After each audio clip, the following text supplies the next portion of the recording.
ربیع الاول کا مہینہ ہے، یہ وہ مہینہ ہے جس مہینے میں جناب رسول اللہ صلی اللہ علیہ وسلم کی ولادت باسعادت ہوئی، آپ دنیا میں تشریف لائے۔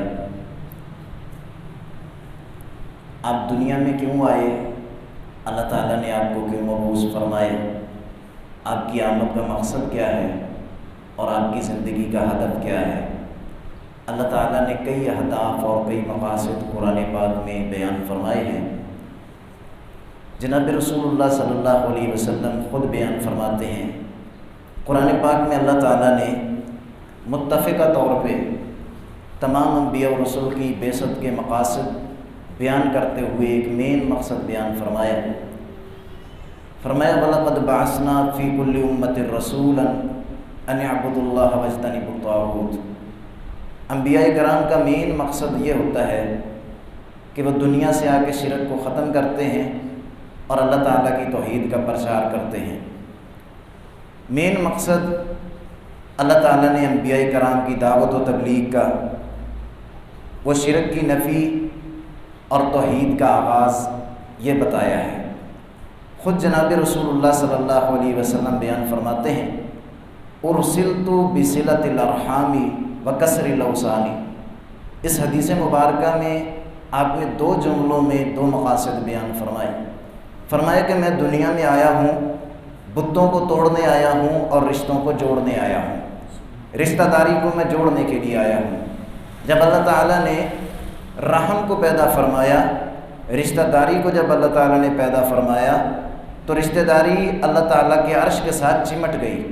اللہ تعالیٰ نے پھر فیصلہ فرمایا، جو تجھے ملائے گا میں اسے اپنی رحمت کے ساتھ ملائے رکھوں گا، اور جو رشتہ داری کو توڑ دے گا کائنات کا رب فرماتا ہے میں اسے توڑ دوں گا، علیحدہ کر دوں گا اپنی رحمت سے۔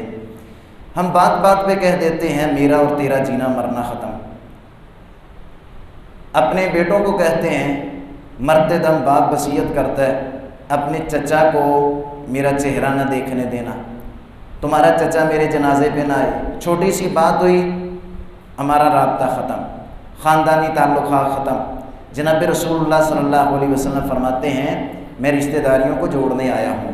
ان رشتہ داریوں میں ایک عظیم رشتہ داری جو بیٹی کی رشتہ داری ہے۔ جناب رسول اللہ صلی اللہ علیہ وسلم جب تشریف لائے تو بیٹی کو زندہ درگور کیا جاتا تھا۔ ایک صحابی، ایک آدمی آپ کے پاس تشریف لایا، مسند احمد میں یہ واقعہ موجود ہے، کہنے لگا اللہ کے رسول صلی اللہ علیہ وسلم بیٹی میں اپنے گھر سے باہر گیا، گھر میں اولاد پیدا ہونے والی تھی، میں نے اپنی بیوی کو کہا اگر بیٹا پیدا ہو تو اس کی پرورش کرنا، اسے زندہ رکھنا، باقی رکھنا، اور اگر بیٹی پیدا ہو تو پیدا ہوتے ہی اس کا گلا دبا دینا اور اسے ختم کر دینا۔ جب میں گھر واپس آیا کافی سالوں بعد دیکھتا ہوں گھر میں ایک بیٹی دوڑ رہی ہے، میں اسے سینے کے ساتھ لگاتا ہوں، بیوی بتاتی ہے کہ یہ آپ کی بیٹی ہے، اللہ نے بیٹا نہیں دیا بیٹی دی۔ میں اس کے ساتھ بڑا پیار محبت کرتا ہوں۔ ایک دن میں گزر رہا تھا چوک سے تو لوگوں نے کہا دیکھو یہ وہ ناک کٹا جا رہا ہے جس کے گھر میں بیٹی ہے، تو میری غیرت جاگی، میں نے اپنی بیٹی کو جا کے درگور کر دیا، کیا اب میں کلمہ پڑھوں اسلام قبول کروں تو اللہ تعالیٰ میرا یہ گناہ معاف فرما دیں گے؟ بار بار یہ سوال میرے ذہن میں کھٹکتا ہے، بِأَيِّ ذَنبٍ قُتِلَتْ وَإِذَا الْمَوْءُودَةُ سُئِلَتْ بِأَيِّ ذَنبٍ قُتِلَتْ۔ قیامت والے دن وہ بیٹی مجھ سے اللہ کی بارگاہ میں پوچھے گی میرے بابا کس جرم میں، کس گناہ میں مجھے زندہ درگور کیا تھا، جواب دو۔ بار بار یہ سوال میرے ذہن میں کھٹکتا ہے، تو جناب رسول اللہ صلی اللہ علیہ وسلم فرماتے ہیں ہاں تو کلمہ پڑھ لے، کلمے کی برکت سے، اسلام کی دولت کی وجہ سے اللہ تعالیٰ تیرے یہ بہت بڑا گناہ، بہت بڑا جرم معاف فرما دیں گے۔ ان الاسلام یہدم ما کان قبلہ، اسلام قبول کرنے والا بندہ جب اسلام قبول کرتا ہے تو اللہ تعالیٰ اس کے پہلے سارے گناہ معاف فرما دیتے ہیں، یہ اسلام کی برکت ہے۔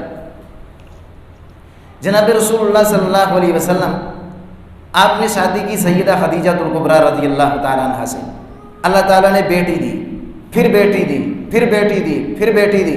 جناب رسول اللہ صلی اللہ علیہ وسلم کی زندگی میں یہ چاروں بیٹیاں جوان ہوئیں، آپ نے شادیاں کی، آپ کی زندگی میں یہ بیٹیاں فوت ہوئیں، ایک سیدہ فاطمہ الزہرا رضی اللہ تعالیٰ عنہ بچی۔ جناب رسول اللہ صلی اللہ علیہ وسلم نے ان کے ساتھ بڑی محبت اور بڑے پیار سے، بڑا پیار کا سلوک کیا۔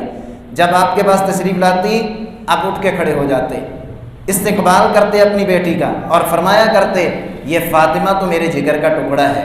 آپ نے پیغام یہ دیا امت کو، کائنات کو یہ پیغام دیا، لوگوں یہ بیٹیاں باپ کے جگر کے ٹکڑے ہوا کرتے ہیں، انہیں زندہ درگور نہیں کیا جاتا، ان کے ساتھ رشتے ناطے ختم نہیں کیے جاتے، انہیں دھکے نہیں دیے جاتے، انہیں محروم نہیں کیا جاتا۔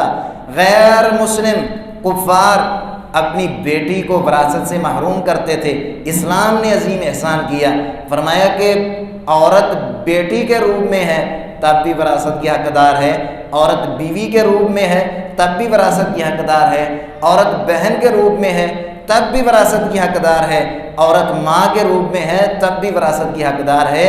دین اسلام نے عورت کو وراثت سے محروم نہیں کیا۔ جناب رسول اللہ صلی اللہ علیہ وسلم بڑا پیار محبت فرمایا کرتے تھے اپنی بیٹی سیدہ فاطمہ الزہرا کے ساتھ۔ ہم ایک بات اور کرتے ہیں، ہمارا ایک ذہن ہے، ایک شیطانی سوچ ہے کہ اولاد تو بیٹوں سے چلتی ہے، نسل تو بیٹوں سے چلتی ہے، بیٹیوں سے تو نسل نہیں چلتی۔ جناب رسول اللہ صلی اللہ علیہ وسلم کو کائنات کا چپا چپا جانتا اور پہچانتا اور تذکرہ کرتا ہے۔ جہاں تک یہ سورج کی روشنی ہے، چاند کی کرنیں ہیں، چاند کی روشنی ہے، وہاں تک جناب رسول اللہ صلی اللہ علیہ وسلم کے تذکرے ہیں، آپ بیٹیوں کے باپ تھے۔ اکثر انبیاء رسول ایسے گزرے ہیں جو بیٹیوں کے باپ تھے۔ حضرت عمران کا تذکرہ سورہ آل عمران، اس میں اللہ تعالیٰ تذکرہ فرماتے ہیں، حضرت عمران علیہ السلام کی بیوی کا اللہ سے نظر مانگتی، اللہ مجھے بیٹا عطا کر، مجھے اولاد عطا کر، میں تیرے دین کے لیے وقف کروں۔ اللہ تعالیٰ اس گھر کا انتخاب فرماتے ہیں، ان اللہ اصطفیٰ آدم و نوح و آل ابراہیم و آل عمران علی العالمین۔ اللہ تعالیٰ آدم علیہ السلام کا گھرانہ چنتے ہیں، ابراہیم علیہ السلام کا گھرانہ چنتے ہیں، اللہ تعالیٰ عمران علیہ السلام کا گھرانہ چنتے ہیں، اللہ تعالیٰ حضرت نوح علیہ السلام کا گھرانہ چنتے ہیں۔ اللہ تعالیٰ ان گھروں کو منتخب کر کے، خاص کر کے عمران علیہ السلام کے گھر میں اللہ تعالیٰ بیٹی نہیں، حضرت مریم علیہ السلام، حضرت مریم سلام اللہ علیہا کی شکل میں اللہ تعالیٰ بیٹی کا نزول فرماتے ہیں، بیٹی کا نزول فرماتے ہیں، اور بے مثال بیٹی۔ اللہ تعالیٰ فرماتے ہیں یہ بیٹی جب پیدا ہوئی تو شیطان اس کے قریب ہی نہیں آیا۔ جب اس کا بیٹا عیسیٰ علیہ السلام پیدا ہوئے تو شیطان نے اسے بھی نہیں چھوا۔ اللہ تعالیٰ جس گھر کا انتخاب کرتے ہیں، جس گھر کو اللہ تعالیٰ پسند فرماتے ہیں، اس گھر میں اللہ تعالیٰ اپنی رحمت بیٹی کی شکل میں نازل فرماتے ہیں۔ یہ اللہ تعالیٰ کا بڑا انعام، بڑا اکرام ہے۔ امام احمد بن حنبل رحمہ اللہ اکثر اپنے بیٹے صالح کو کہا کرتے تھے، میرے بیٹے اللہ سے بیٹی کا سوال کرنا۔ اکثر انبیاء اور رسول دنیا سے گزرے ہیں، ان کے بیٹے نہیں تھے، ان کی بیٹیاں تھیں، بیٹیوں کے باپ گزرے۔ حضرت شعیب علیہ السلام کا تذکرہ، بیٹا نہیں ہے، بیٹیاں ہیں، لیکن بیٹی کی چال ڈھال ایسی ہے، بیٹی میں شرم و حیا اتنا ہے جس نے باپ کے نام کو روشن کر دیا ہے۔ کون کہتا ہے بیٹی کی وجہ سے بندے کی عزت نہیں ہوتی، بیٹی کی وجہ سے بندے کا خاندان نہیں ہوتا، بیٹی کی وجہ سے بندے کی نسل نہیں چلتی؟ جناب رسول اللہ صلی اللہ علیہ وسلم نے فرمایا حسن و حسین میرے بیٹے ہیں۔ بیٹی کی اولاد اپنی نسل ہوتی ہے، بیٹی کی اولاد اپنی اولاد ہوتی ہے۔ ہماری یہ کافرانہ سوچ ہے، ہندوانہ سوچ ہے، یہود و نصارہ والی سوچ ہے کہ بیٹی کی اولاد اپنی اولاد نہیں ہوتی۔ اس سوچ سے نکلیے، بیٹی جگر کا ٹکڑا ہے، بیٹی محبت اور پیار کا ذریعہ ہے۔ مختصر کروں اپنی بات کو، 1-2 منٹ میں اپنی بات کو مکمل کرتا ہوں۔ ایک بہت بڑا ادارہ ہے دارالسلام کا، یہ کتابیں نشر کرتے ہیں۔ مولانا عبد المالک مجاہد حافظہ اللہ تعالی اپنی ایک کتاب میں ایک واقعہ نقل کرتے ہیں سعودیہ کا۔ ایک آدمی نوجوان، اس کی شادی ہوئی، اللہ تعالیٰ نے رحمت فرمائی، گھر میں بیٹی پیدا ہوئی، پھر دوسری بیٹی پیدا ہوئی۔